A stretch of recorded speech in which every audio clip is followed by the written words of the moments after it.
Welcome to Two Mad Beans Podcast, a new week, a new episode. The creative art industry plays an integral role in every developed country. In today's discussion, we are discussing the role of the public sector in creative art in Ghana. And my resource person is a co-founder of Readerapp. He's an author. He's well-read, and he has an immense knowledge on this particular topic. After the break, I'll introduce my guest. Welcome back. So my guest today is Joseph Yaw Frimpong, co-founder of Readerapp, an author. What else do you do? And that's all. He's kidding. So JY is a business person. He has a lot of knowledge on this particular topic. Because he's an investor, he's a private investor who is investing a lot into the creative art industry. He's here to share his experiences and knowledge about the private sector in this creative art industry we are in. Welcome. Thank you very much to you and all your lovely viewers. I really appreciate being in this program. Thanks. So, how is your Readerapp going so far? Oh, everything is fine. I think for now, everything is fine. Everything's fine. So, to our viewers, Readerapp is a platform that sells almost every book, almost all the books which are in Ghana. They sell every book from fiction to any book, right? Fiction, not fiction. Non-fiction, almost everything. So you just pay with your Momo account. Okay, Joe, give us rundown. Okay, so yeah, Readerapp is basically a publishing platform for publishing, buying, and then selling of ebooks. So once you have your book around, you can sell your book on Readerapp, and then it's very convenient and then it's safe as well. So you just link onto the platform. Any book you want to read, you just pay. And how much does it cost to read a book? Oh, like it depends. Basically, yeah, some are 1 cedi, some are 40 cedi. So like, wow. So yes, is that cheap? Yeah, that's cheap. Wow. So today's discussion is the private sector role in the creative industry. Yes, please. Joanne, so what's your general overview of the current state of the creative industry in Ghana? All right, so if we compare to like other countries, obviously, but let's say if you compare to, let's say, some years past, it will be very responsible because if we are to compare to like in 1960, obviously we are far behind, and if you compare to like, let's say, 1980 and 1990, of course we've made improvement, but the improvement may not be kind of best enough, but obviously like we are going somewhere, I can say. Is the creative industry that lucrative? So from what I have seen, it's not. Maybe let's you are the big names on the field, and even see the big names. Yeah, some even live on their name, but not really as in their creative skills.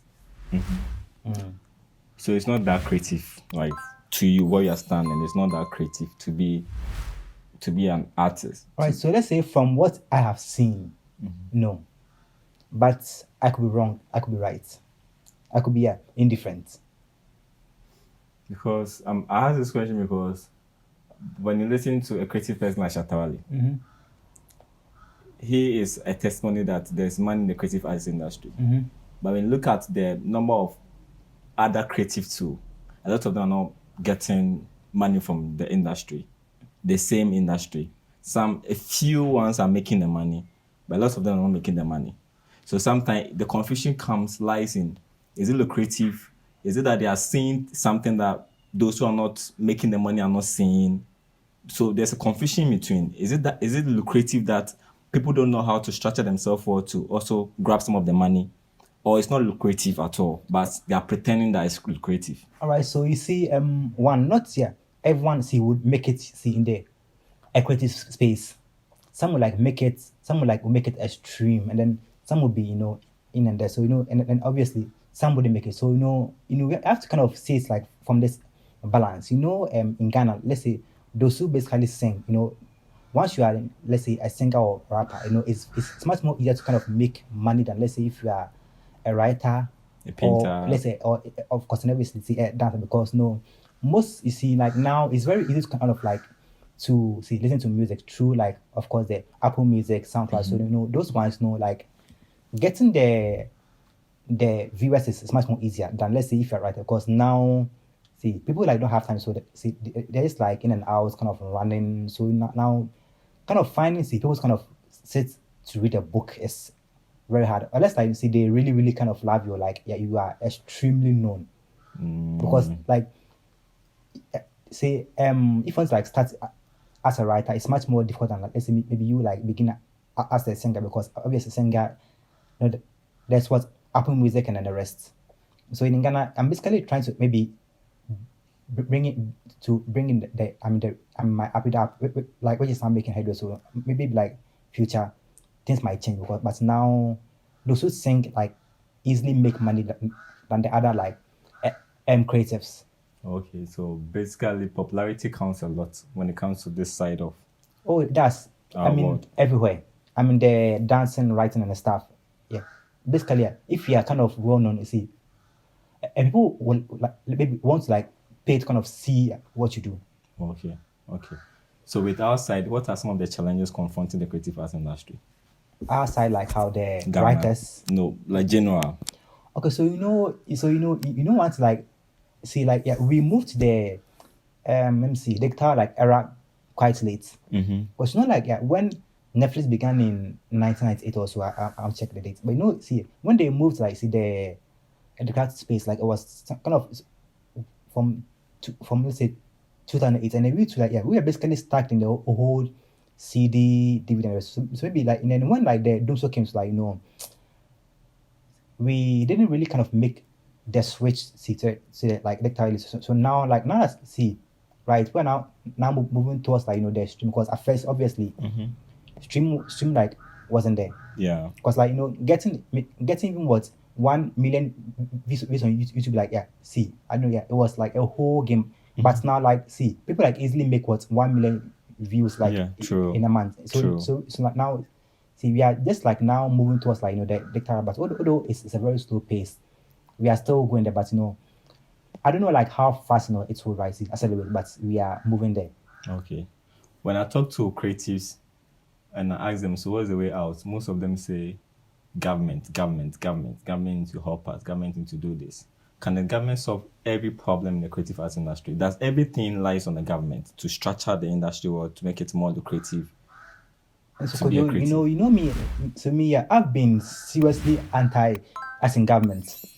So I like, because see, when the government maybe like tries to kind of like maybe bring in the policy like a help, they basically tend to like kind of write a control process, and like kind of like creatives, like you can't like put a gag on it. So yeah, once you do, like you can kind of write restrictive. So I'd be like, but once see the private like person is there, like he simply wants his money. So like what you do is kind of like get his money, you do it. Because yeah, once the government is like, oh, this is so profane, like of course, like you want to bash the government, and but see, honestly, if it's like a private person, doesn't care if it's like what anti government or not, you do it. But like so then the government to me shouldn't like step inside. Maybe like see, it should like just create like a very enabling environment for like the private investors to come on board, because like I think like eventually that's a more viable approach, because like the government obviously can't, because even if like see they do, it would fail eventually. But places like the Hollywood, government pump a lot of money into that place, but the government don't restrict what creatives over there do, how they talk, how they produce movies, or how they do their music and all that. There's no restriction. And that's one too, because the US is like it's a very capitalist like place, and then the government maybe like wouldn't kind of pump like money directly. Maybe like just maybe like make the like good policy, because I don't see the government. I don't see that. I think that Biden may be pushing in money is kind of pumped into the industry. They wouldn't, cause and then if you look at like the countries like see which are even making it, it's mostly the private individual. Of course, like Netflix is private, this is private, and then basically these are the companies like which are basically what's driving in like as in the whole like field. Okay. Because like I haven't seen any country that's like the government led initiative, and then they are basically making it. Unless like you have an it give me, or is it where as in Russia? Because Russia like industry isn't like It's not known. vibrant like the US and other places. And even like China, like where they even the government is even what see pumping money. Has it even made like massive what efforts? Maybe some, but not like as much because look at like as Nigeria, it's simply what is as in private. SA is private, and then so then the government led initiative like I don't really kind of believe in it. Maybe like making the environment kind of conducive for like the private industry fine, but the government led initiative I don't agree with it. So when and how do we bring in the private sector to help the creative arts industry?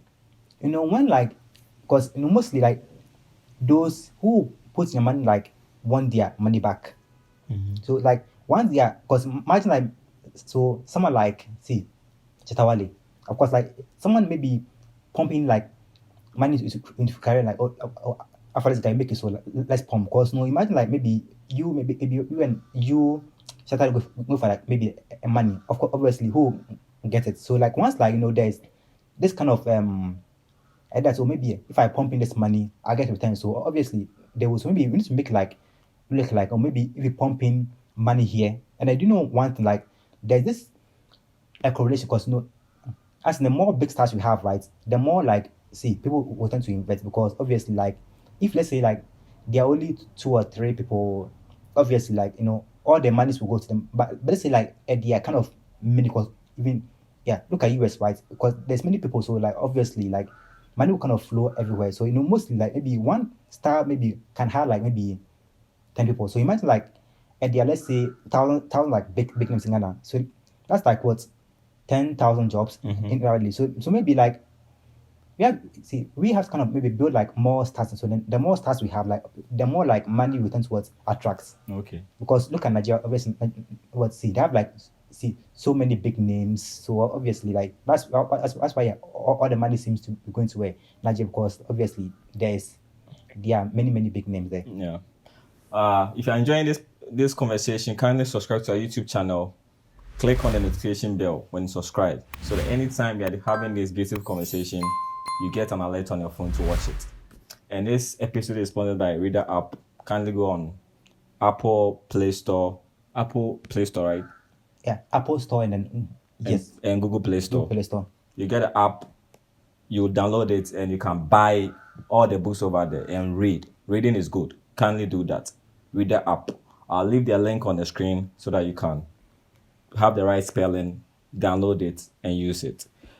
We'll be back after this short break. Welcome back. We are still discussing the role of the private sector in our creative industry, and my guest today is Joseph Yaw Frimpong. He's the co-founder of Readerapp. He's also an author, and I'm enjoying this conversation because I've always wanted to know the role of the private sector in our creative industry. So JY, what do we mean by private sector? When we hear the name private sector, what does that mean? All right, so basically there are like two kind of, let's say there are two ends, the government led and the private sector. So let's say that obviously the government is like the central, or the government maybe like just pushing like their money directly. So then the private sector will be, let's say like someone not there as in government. So let's say any private like person here or there. Okay, I get you. So with the systems that we have here, is it favorable for the private sector? The kind of systems that work in our creative arts industry. There are a lot of laws in Ghana, especially the creative arts industry. If I'm a private person, I want to come and invest money into it. Would the system favor me? Can I make returns for my investment? All right. So earlier, I used to think that, but like from what I've seen so far, it is because let me use like the America example. Like when they began, like was just like fun, but like now, and I like see those guys really have like massive like backers. Yeah. Because like because this question is simply like that's one thing. It's based on faith. If people believe that like if I'm pumping money to you, I get my returns. Obviously, like they'll do, because imagine maybe me invest like 1,000 cedis in one day, like maybe you do a show and then like the following day I get like let's say double of my money back. Obviously, like yeah, I'll do it right there next time. So mostly like it's based on faith. Like this guy I'm investing in, will I get my money back? Is it yes or no? So then once like it's yes, getting the money to invest in you is very easy. And then imagine if the government want to invest in you, obviously see like they will restrict what you have to say and then do. Obviously, you can't like do like certain things. Oh, this guy, he's too profane, he's too nude, and then like in Ghana too, like every politics, like see, like every like the cost of everything, Okay. but the value of that's nothing. Okay. Okay. I get you.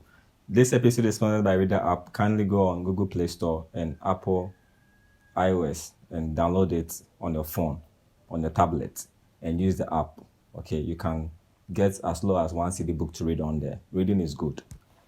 Impart your knowledge. Please kindly download the app. I'll leave the name on the screen so that you can have the exact spelling of Readerapp. So, JY, when you compare countries like Nigeria to Ghana, Nigeria, a lot of rich men have invested into their creative arts. Like they have a lot of rich men over there. When they come to Ghana, you don't usually see the rich men investing into the creative art. And I've watched videos of some rich men being asked this question, that why don't they invest into the industry? And they say, it's not that lucrative. I don't want to lose my money. Why do you think they have this perception about the creative industry? Because we have seen people like Stoneboy, Sarkodie building mansions from the creative industry's money that they have gotten. But still people, these rich men don't see it attractive. Why do you think they have this perception? Is it that there's a data backing it that the chances of getting your returns is lesser than reaping your investment? Okay, so like if you compare Ghana to Nigeria, obviously like Nigeria has let's say I have it's a 100 million people population. That's like because I was afraid maybe it can be like let's say 250. So let's say that they have like 100 million people, and then we have 30 million people. So basically like they have like see the luxury of a high population than us. So like them, if let's say maybe like 1% of them even listen to your work, that's around let's say 2 million people.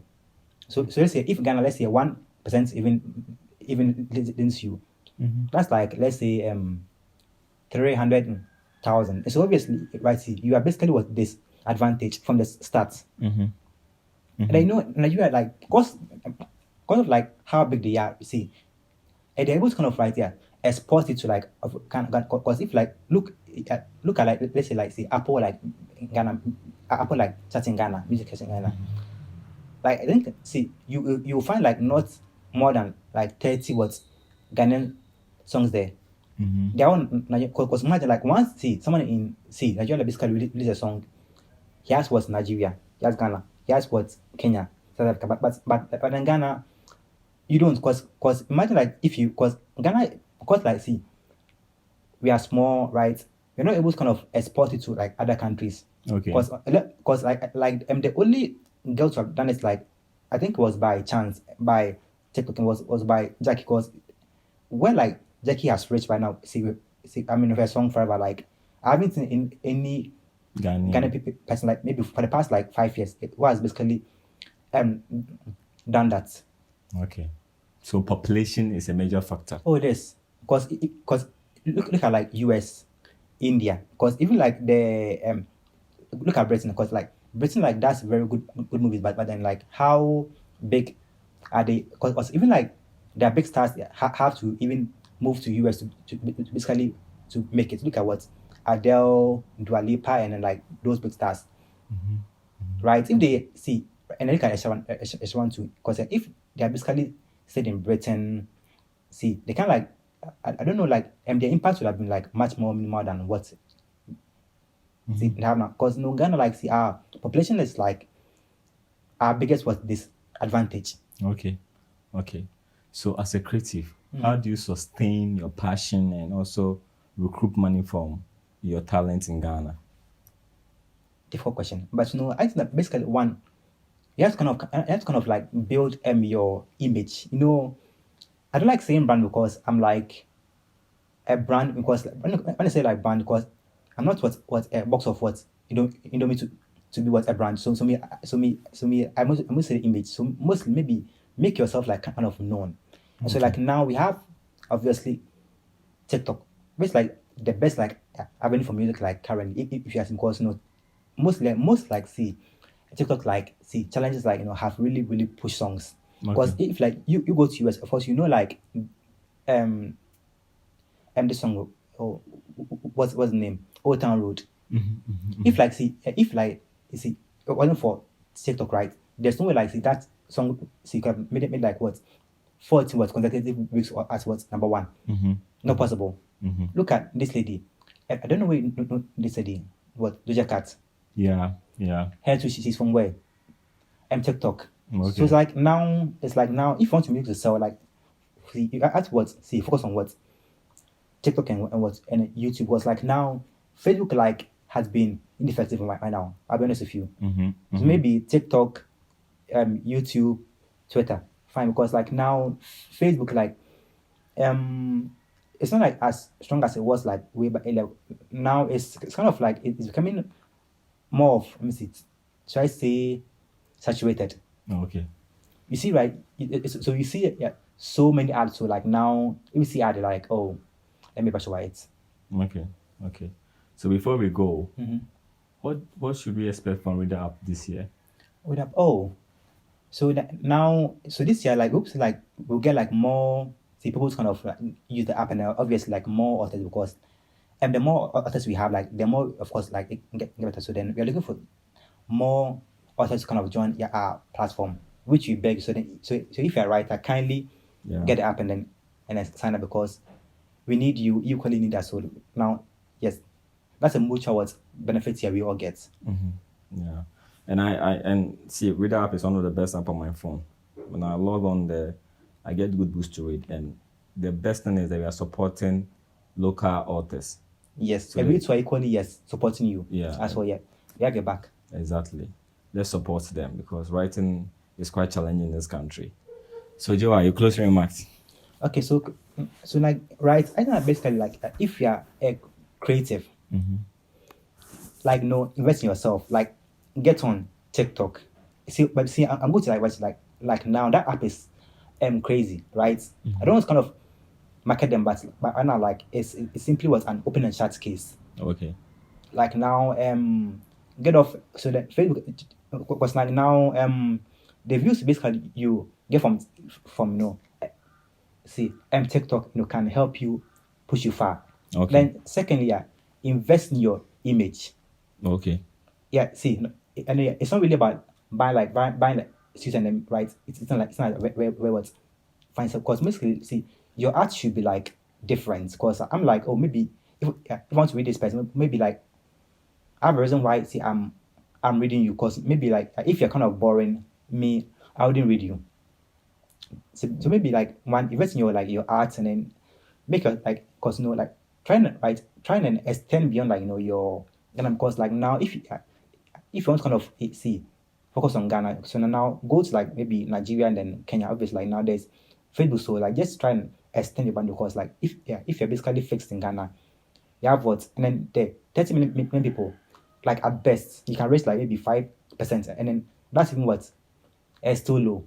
Because if rates like maybe what even 0.5 say percent in Nigeria, that's still even what's bigger than what's 5 say percent in Ghana. So then like goes like maybe trying to maybe build your branding like I think other countries like with high population. So then Ghana, Nigeria, Kenya, and what South Africa was like now they like kind of ruled the markets now. Well, thanks for coming. My guest was Joseph Yaw Frimpong, co-founder of Readerapp and also an author. And I enjoyed this conversation. I've learned a lot, especially with the TikTok. I don't have the app yet on my phone. I'm going to download the TikTok app and see how it works over there. So kindly. But then and then you don't know what's even funny. Yeah, see about the app is their algorithm. They can like study you and then give you video recommendation. Oh, okay. Okay. Wow. I'll get on there very soon. So kindly subscribe and click on the notification bell. Same time next week, we'll bring you another episode. but kindly share this particular one. Share it to your friends, your family. Share. But